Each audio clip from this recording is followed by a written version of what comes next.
reka umuziki tuwukore nk'akazi ntituwukore gusa muri bya byumviro bya bamwe ba kera basanga hariho abarinzi benshi bakora umuziki kugira baronka abakobwa birabaho biruzuye avuga ati jewe hinge mvume hama nze ndonka abakobwa hari uburorero bwinshi bw'abantu bari bafise amazina mugabo umuziki ntiwabatunga kubera comportement mbi. Rero jewe ndababwira nti hejuru y'uyu muziki turi abantu, umuziki tuwukorera muri societe, irivo yuko twitwara nk'uko societe ikenewe kugira ibyo tuzobashikiriza baze bavyakire, kuko ntabwo ushobora kujana kubaga inyama z'ingurube mu bayisilamu canke mu badventiste ucuhomba. Nawe rero ugiye kugira show mu bantu batagutahura nta numwe aza muri show yawe. BAHO TV online. Shalom, bari wese ko murakurikirana BAHO TV online. Kuri mikro muri kumwe na Gogo Gloria.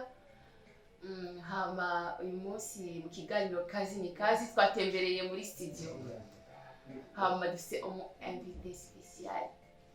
Novuga no mu invité, novuga ni gusa twamusanze hakorera.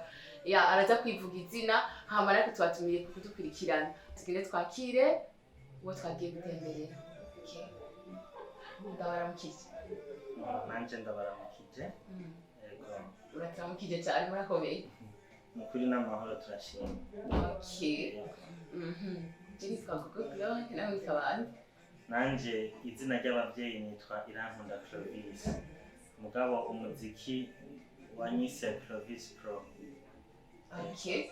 CLOVIS PRO urumva. Ananje kinyi numva ko Gogo Gloria Gogo n'agatatira. Nanje abavyeyi banyise Gloria Bwirimana. Yego. Hama uyu munsi twabatembereye hano mukorera.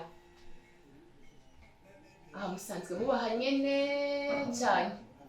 Oya aha ni ku kazi nsanzwe mba mu Gasenyi.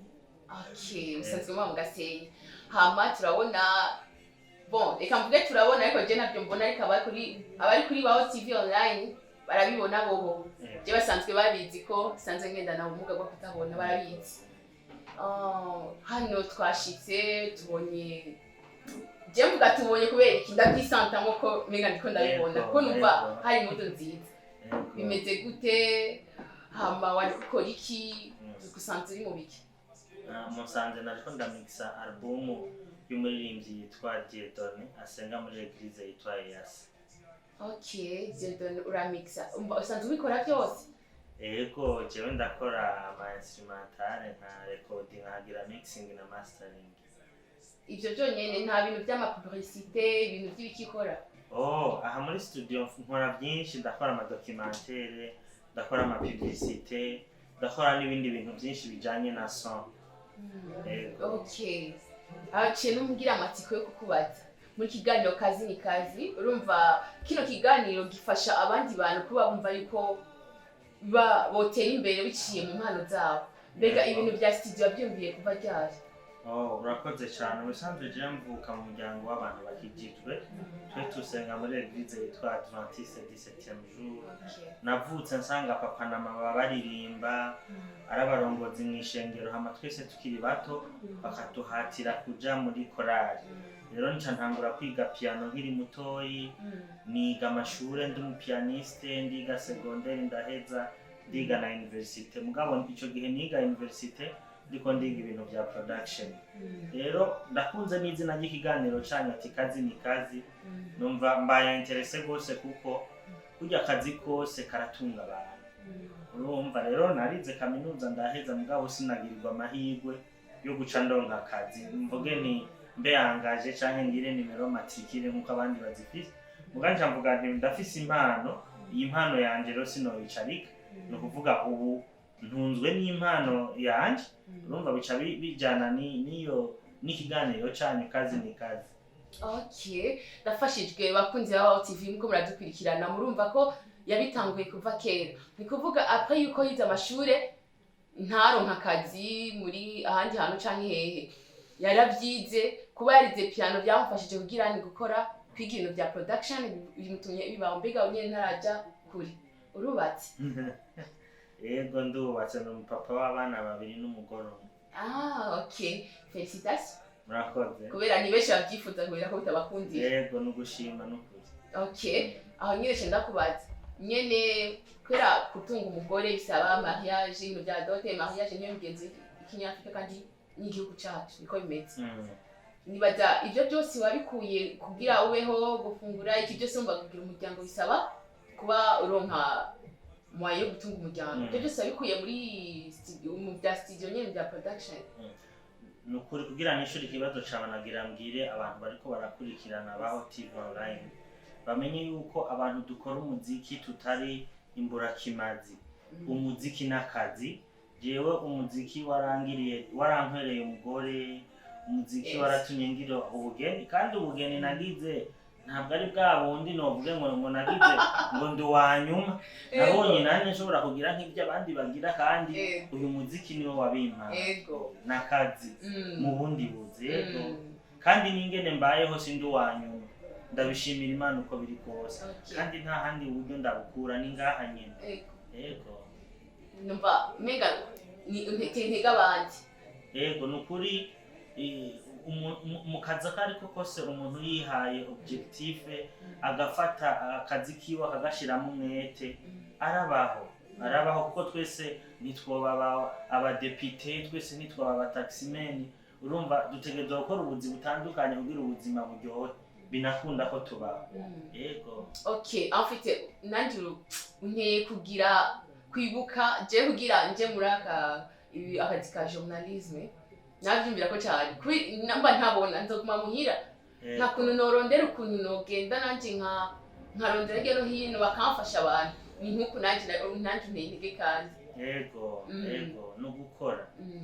Ego aho nyene haraja kure cinda kubaza nyene turatwumva ama studio menshi hafi na kure, abantu baba bafise ama studio ugasanga bafisemo n'amalebo kama basama aba manager ngaba sponsor iki none ibyo ngaha muri studio yitwande. Studio yanje yitwa Agape Records. Okay, Agape Records. Okay, bisobanura ni urukundo Imana yadukunze atakintu na kimwe iravye. Okay. Yego urukundo Agape ni urukundo kuko nanye umugisha Imana yampaye ndawusangiza abandi kuko ntahura yuko kubaho kw'isi tubaho kubera Imana. Okay, none Agape ni muri mu Rwanda? Ni ururimi sinzi ko ari Igifaransa cyangwa Icongereza n'ubumenga haba mu Gifaransa n'ico nyene no mu Congereza. Yego ariko numva aradusanga urukundo rw'Imana. Okay, reka je ndabifata ko nyene. Okay, hama hano nari ndakwaje kujanye na lebo cyangwa iki yo bari lebo cyangwa ni studio nyene kubwa ni wewe nyene nta wundi muntu abirimo? Musanze mumbabare ngira ndabisigure mu buryo bwagutse. Murabona tugereranije umuziki wo mu bindi bihugu no ngahi wacu biboneka yuko umuziki w'iwacu ukiri hasi, tuvugishije ukuri, kuko ushaka gukira ingwara arayirata. Abandi bantu badakora umuziki ntibaratahura yuko twe dukora akazi. Rero bisaba iki abaririmbyi bahari mu Burundi bafise impano, kuko mu Burundi dufise impano mugabo bafise uburyo bwo kuvuga bakora indirimbo ni bakeyi cyane. Rero na jewe iyi studio ndafise ntabwo nobyita ngo ni label cyangwa management kuko nta buryo mfise bunini ku buryo novuga nti ndashobora gusatisfeza umuririmbyi mfasha. Je ndavyita umuryango. Ndafise umuryango w'abaririmbyi mfasha dufashanya, urumva kugira nabo niburi impano yabo ishobore kugaragara. Hama ni igaragaye hariho abandi usanga bafise uburyo basha babafata bakabandaniriza aho jewe ngejeje.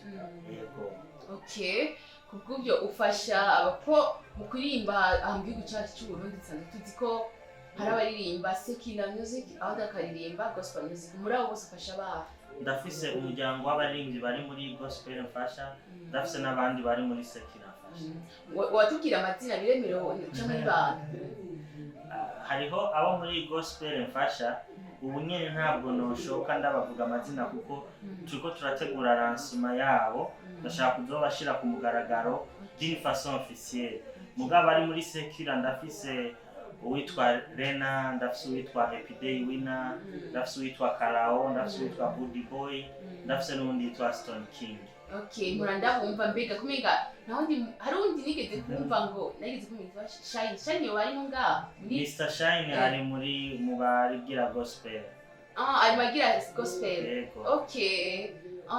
Nibaze ko ariko gatoya ntaguciriyemo ndafise uyundi navuze yuko jewe ntanga ubufasha gushika ku rugero rwanje nari mfise uyundi yitwa D1 ubu ndashima Imana ko yaronse management ishobora kumukorera ibisumba ivyo je ndamukorera nawe yari ngaha hama acararonka abandi babandanya ubu ari muri management yitwa Iteka. Bisigura ko urumugisha kwaririmbye iyo ufashije avuye iwawe urumva acaja handi nyene urumva. Ico ni ikintu nishimira rwose kuko ni byiza kubaho urumugisha ku bandi bantu. Yego.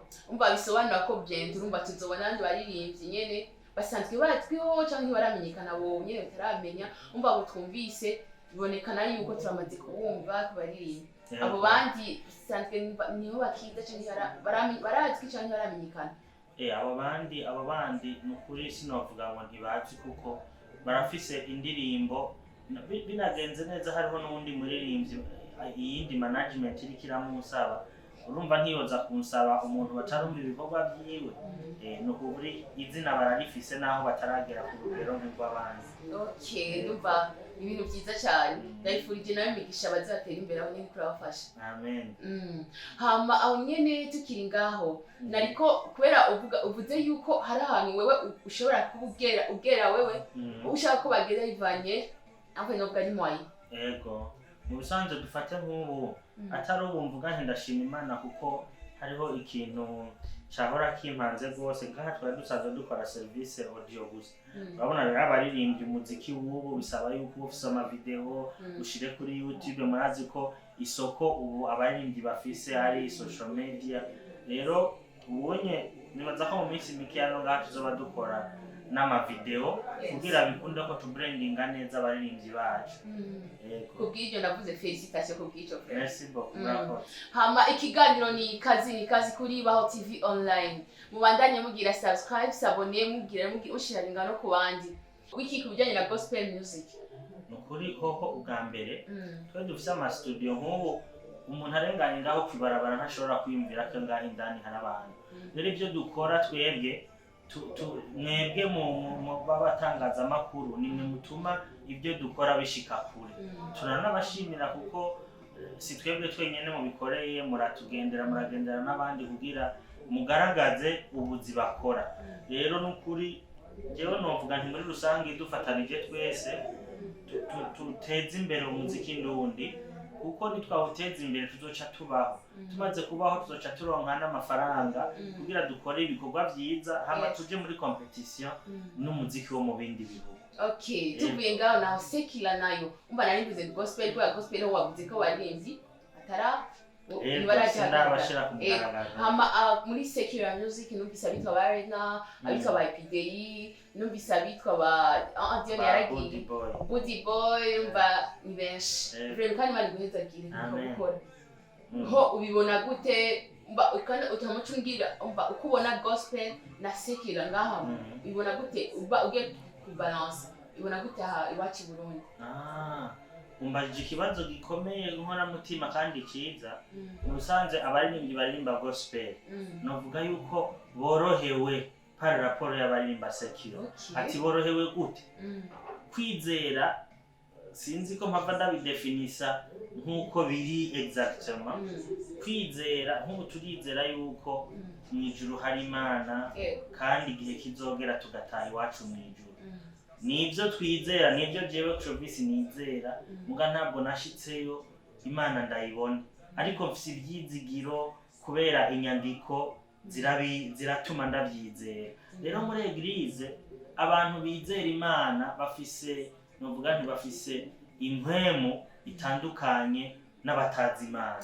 Rero iyo uriko urakorera Imana bya bikorwa ukorera Imana n'ukuri irahezagira iravuga ati uyu muntu ariko arankorera. Rero impano ugasanga iciye kuri uyu ujya kuri uyu ugasanga umuririmbyi arashigikiwe.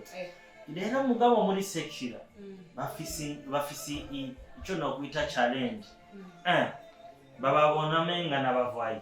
Ico ni cyambere nuko biri niki gituma babona kare bavuye sinzi ko novuga yuko ari kujya kuntu ntabwo ari bose mugabo hari ukuntu umuririmbyi arimba sekira umubonye narengana uca wibya ati ujya babitamo n'abasani babitamo n'abasani kugira rero abantu babagire ko inimage iri fidèle bababonemo nk'abantu bari seriye biragoye hari n'ushobora gushira umugambi havuga nti nafise umwana aririmba neza ndashaka kumufashiriza bamuravye gusa bagaca babona mumenga ninjya niki rero harimo ico no kwita facteur yo kutizigirwa kuburyo ugenda gusigurira umuntu atifasha biragoye none ntimwumva ko ntabwo ari CLOVIS PRO niko atubwiye ntimwumva ko umenga hariho n'ikindi kintu gituma ikiganiro ni kazi numva ko hari comportement z'umuntu zituma zimubuza ikintu kimwe na kimwe neza bose nico gituma jewe abasore banje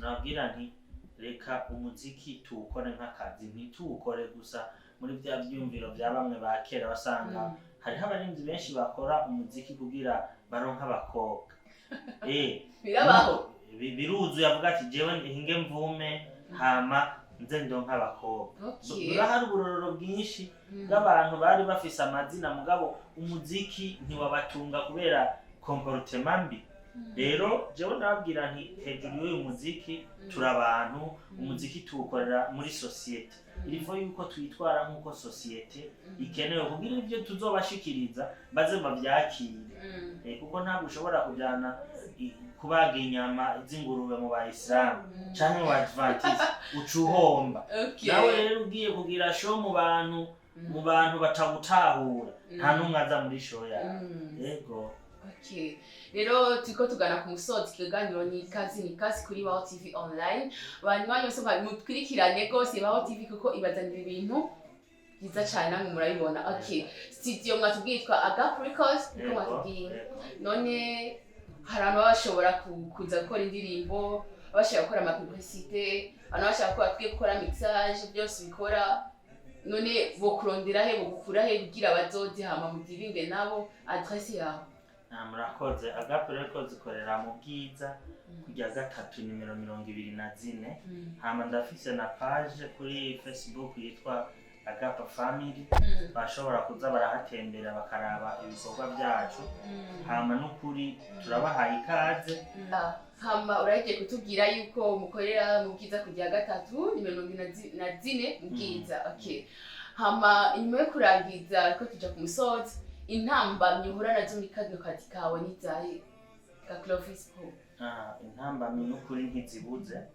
ariko ntabwo novuga yuko ari umurengera ku buryo zotuma umuntu aheba umwuga ariko intambamye ya mbere duhura nayo nuko jewe nsanzwe nkunda gukora n'abaririmbyi bagitangura umuririmbyi rero agitangura nk'ubu uno munsi turi merekredi hariho umuririmbyi yaje ngaha rendi ndamukorera indirimbo nuko uwo muririmbyi yaje azi yuko indirimbo atahanye duca dufata n'amasanamu uwo munsi kubera rero akiri mushasha ntazi yuko tubanza gukora instrumentale akagenda akagira repetition akagaruka kuririmba hama hakabaho umwanya wa premix indirimbo tukayimix igafata umwanya n'intambamye ya mbere yindi ntambamye umuyagankuba burya aka kazi kacu ni nko kwa muganga urabona ugiye kwa muganga usanga abantu batonze nukuvuga docteur asohotse babandi bari batonze baguma ngaho bavuga ati docteur aragarutse no ngaha rero usanga dufise programme ya family cyangwa après tugasanga nko ku munsi turahaye programme abarinzi babiri nimba rero uwo mu gitondo akaza agashasanga nta muyaga nkuba uhari acaguma yicaye akarindira yuko umuyaga nkuba ugaruka hari kuza kugaruka saa 8 canke saa 9 umva wa wundi wa saa 9 nawe umuntu acamushiraye urumva ni intambamye ikomeye kuko kenshi usanga biduteranya n'abakiriya bacu yindi ntambamye duhura nayo nuko hari abaririmbyi bamwe turonka umuziki ukamubwira uti iyo wagize demito havuga je numva ari sawa urumva uyo rero kugira umwumvishe yuko byagize atari ibyo ni ngorane ucu usanga bisaba kumenya langaje dukoresha kugira tuganire n'abakiriya bacu yindi ntambamye aha kazi kacu kararusha n'uje ndashobora gutonda ku kazi nkumva bakunda kuvuga ngo sindi muri muntu ukumva nyene warayurushe ukumva nta kintu na kimwe wokora izo zose ni intambamye ariko turafise nini intambamye nyamukuru y'ibikoresho burya bahora baravuga ngo twebwe mu muziki ndundi ngo ntabwo nguri ku rwego ngo w'iyindi miziki turafise intambamye y'ibikoresho usanga ibikoresho dukoresha nyene bingana n'uburyo bwacu tuba dufise ariko sino izindi studio nk'izo hanze baba bafise ibikoresho biri ku rwego rwiza ari nayo ntambamye novuga nti ni isumba zose ariko je novuga nti hariho ivyizigiro kuko je ntabwo natanguye studio mfise byarangora ugasanga na microphone ntayo mfise ngenda kuja gutira ugasanga piano ntayo mfise mugabo dukoresho turakwiye rero catumye ndonka ibi ndizeye yuko n'ibindi nzobironka.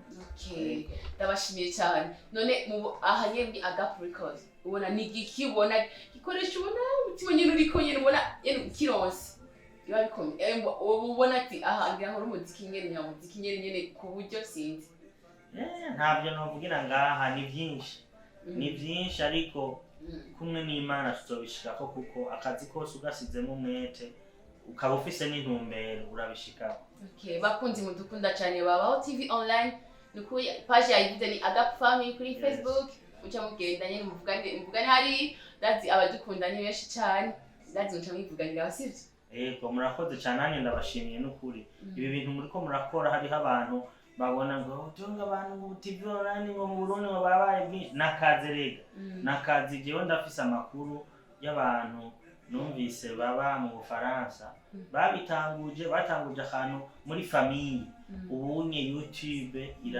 iratunze imiryango yabo yose kandi namwe Imana ibahezagire kuba mwigora mugafata amabisi gafata amataxi kugira mumenyekanishe ibikorwa byacu Yesu abahezagire. Murakoze cyane ko turavyakiye namwe Imana ibahezagire cyane. Amen. Ego hama ikiganiro cari baho cari kazi ni kazi mugisera kunda kuvuga ati ngo muzala kazi alikufa maskini ntukareke gukora akazi ngo ni kubera ngo ubone umenga ngo nikagukwiye ati je narize Clovis Pro yatubwiye yuko yize amashuri na université arayiga mugabo studio mutunze kandi ni ibintu nyene digipro nyene nubwo ntabibona abantu murayibona. Ego hama muhezagirwe cyane hama ndabashimye cyane kuri mikro mwari kumwe na Gogo Glory.